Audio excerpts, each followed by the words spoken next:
Someone recently reached out to me with a problem. And by recently, I mean a year ago. But their problem was this. They found an item online. It was supposed to be a special birthday gift. They paid the money for said item, and when it arrived, it was no longer working. Most of the time, you could just ship the item back and get a replacement. But this item had been shipped from across the ocean, and the seller could not offer a replacement. So that's when they reached out to me. I'm not recreating the original item exactly. Rather, I'm going to be putting my own hobby time spin on it. And hopefully mine doesn't break in transit. I hope you enjoy the video and that it inspires you to create as well.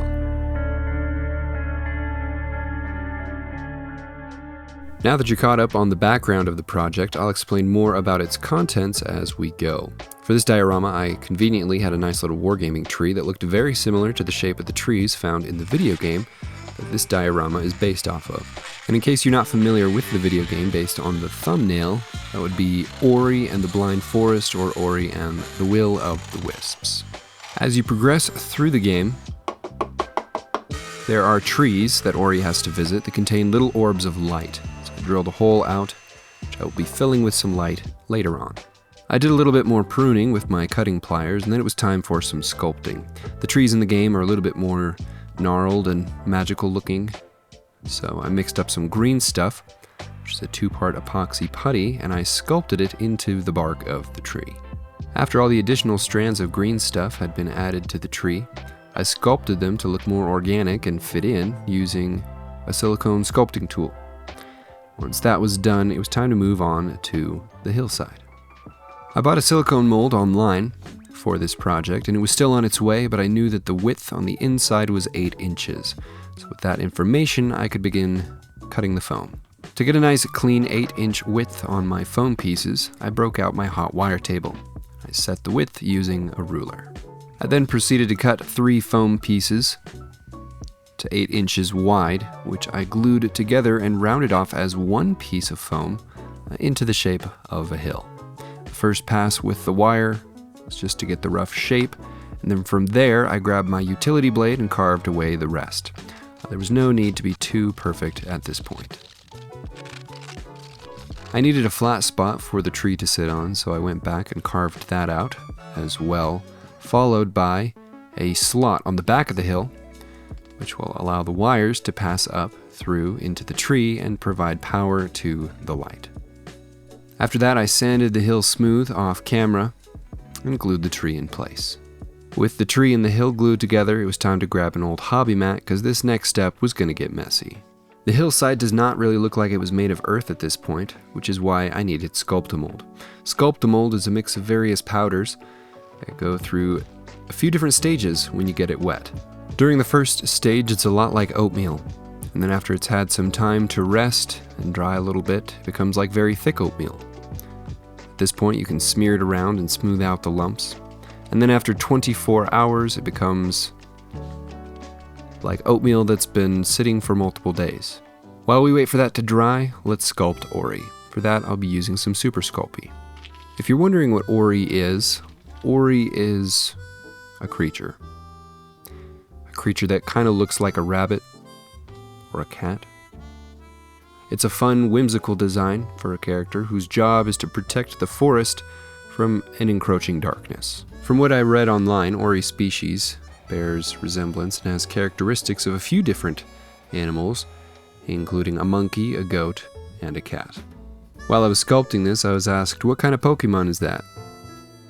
And I said, it's Mewtwo. Sculpting is not my forte, but I've gotten better at it over the years. Even so, I would still rather just find an STL and print it, especially in the case like this one, where I'm making a character whose shape and design are pretty important to get right. Hopefully this is discernible as Ori in the end. I went with this curious and inquisitive pose that I saw online and I liked. After baking Ori in the oven fully, I moved over to the canopy of the tree. I was going to sculpt the leaves or make them some other way, but I decided to just, not reinvent the wheel, and I went with the leaves that were supposed to go with the tree. Did mount them in a way that was closer to my reference photo though. At this point, the oatmeal was basically a brick and ready for some grass. I applied some static tack followed by 7mm static grass, which I applied strategically to allow for some formation of little dirt patches wrapping around the hill. Like this will add some nice depth and visual interest. Additionally, I used some longer 12mm static grass in a few different clusters on the sides, which I just applied by hand. And the last touch of greenery to add were some scaled down leaves, which I sealed in place with isopropyl alcohol and watered down white glue. After that had some time to dry, I took it outside to prime. I primed it gray because I was out of black spray paint at this point once again. First thing I did after that was to add some black acrylic primer to the underside of everything, just to get some of those nice deeper shadows back. And I also applied it to almost everywhere that was grass. From there I switched to some color shifting paints from Vallejo to give the scenery a pearlescent and somewhat magical appearance. I've never used these paints before, but I think they're pretty fun.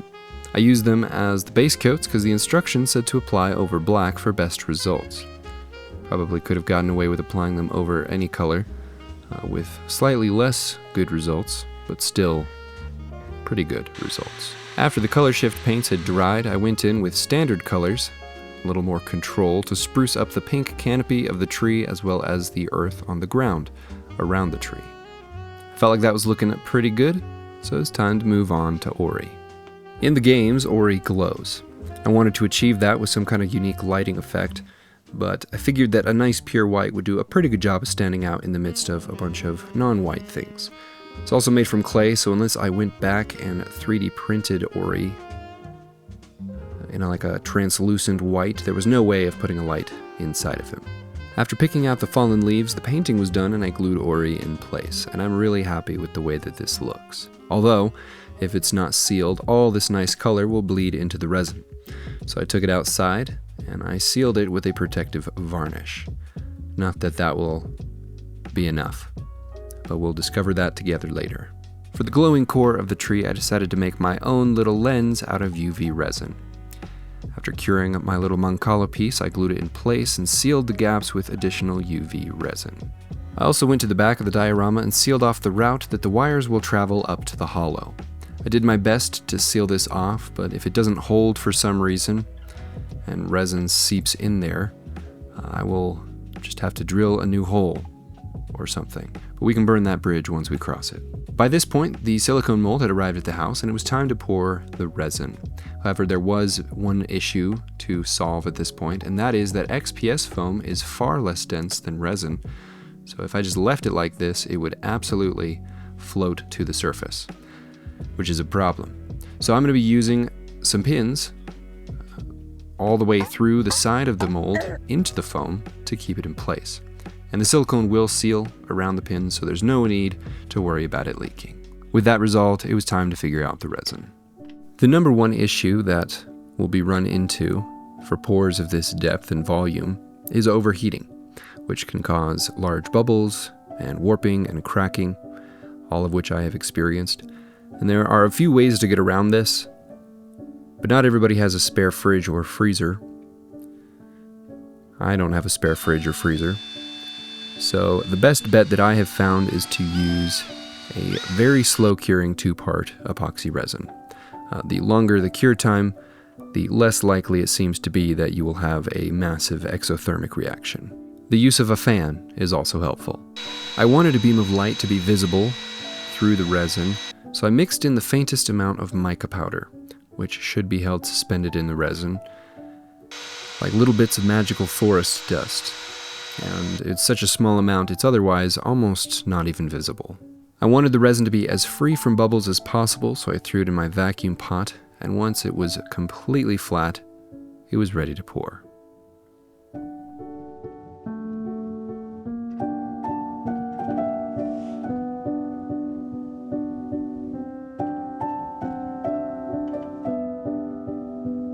Some larger bubbles had formed during the pouring process, so I went back and popped those with a butane torch, and some of the varnish that I used to seal the piece came off and formed a film on the surface.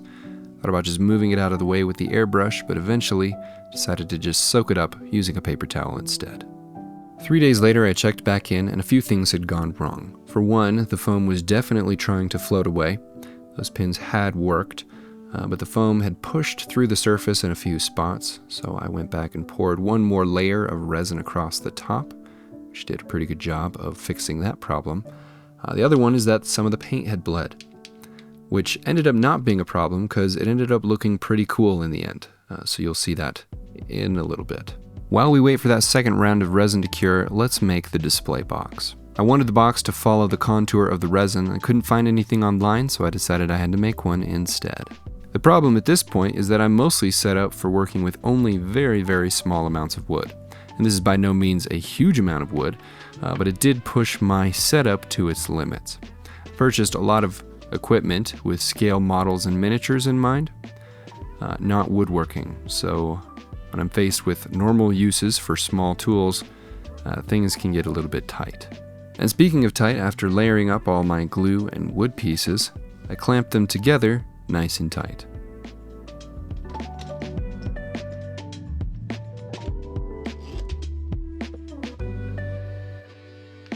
Once that had ample time to dry, I removed the clamps.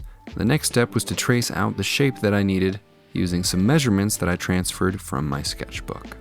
Like I mentioned almost a year ago, I'm still planning on moving into a new workspace. It's just been dramatically delayed. But one of the first things I do once I get in there is to upgrade my woodworking capability, something I'm very excited about. And even with the limitations that I faced on this project, I still had a great time. And here's where my limitations started to become obvious.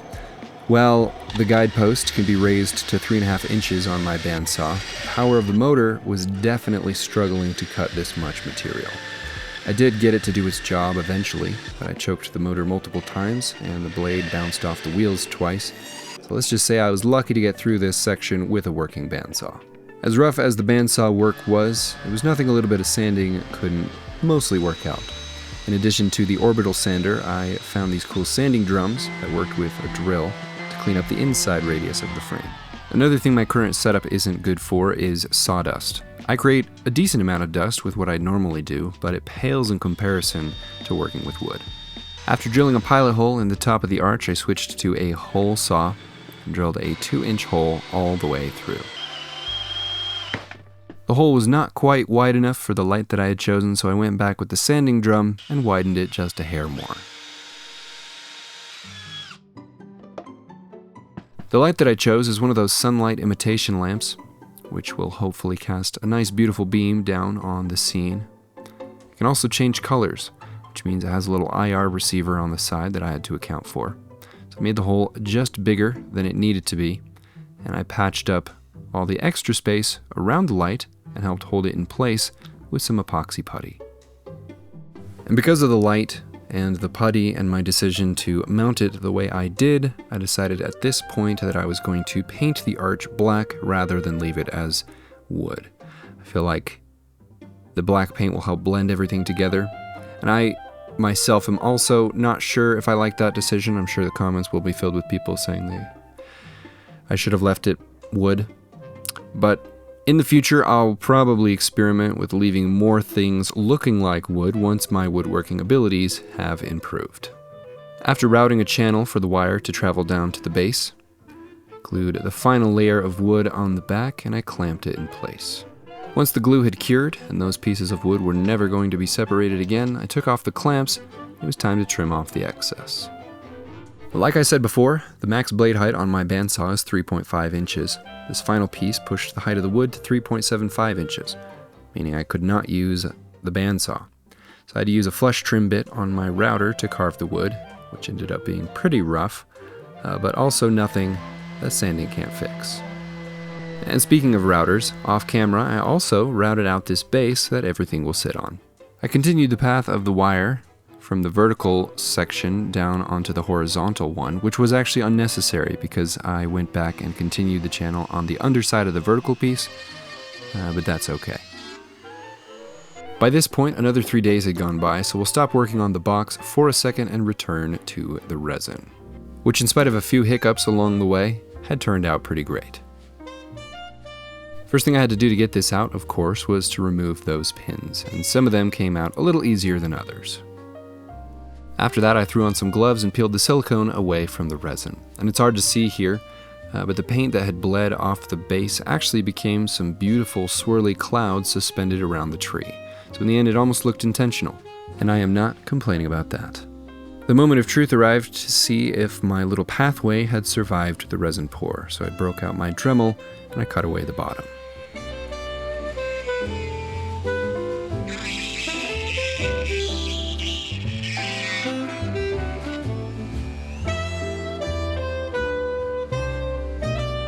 Once I was able to get in there and look around, I found a success.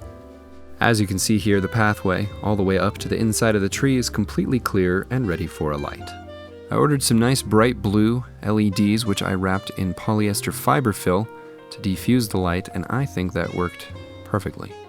I got the brightness dialed in, and then I clipped and stripped the USB cable to be able to connect it to the cable that comes from the other light, which I will do in just a minute.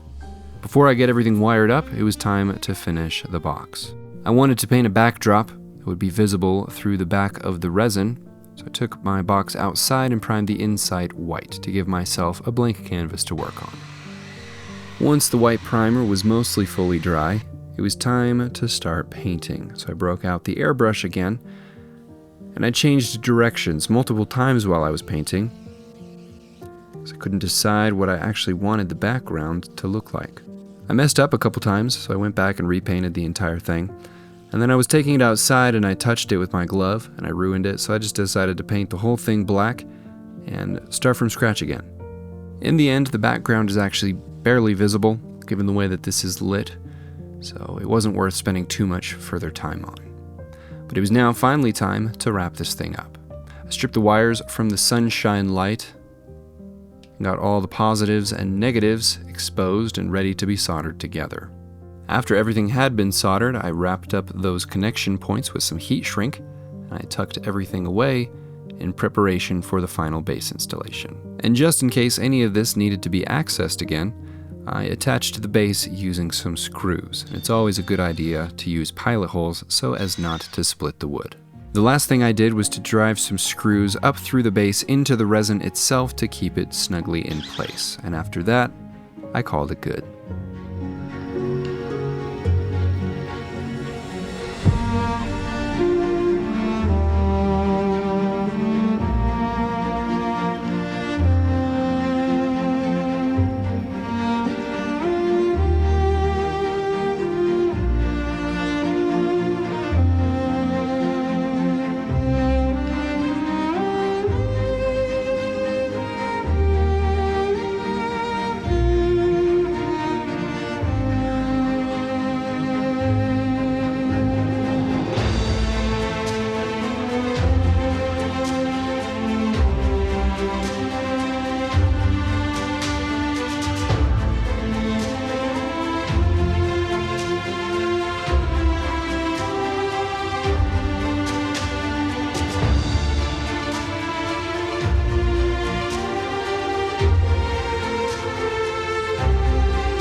That is it for this video. Thank you all so much for watching. I hope you enjoyed. Huge shout out, as always, to my patrons. You guys are the best. Have an awesome week, everyone. I'll see you next time.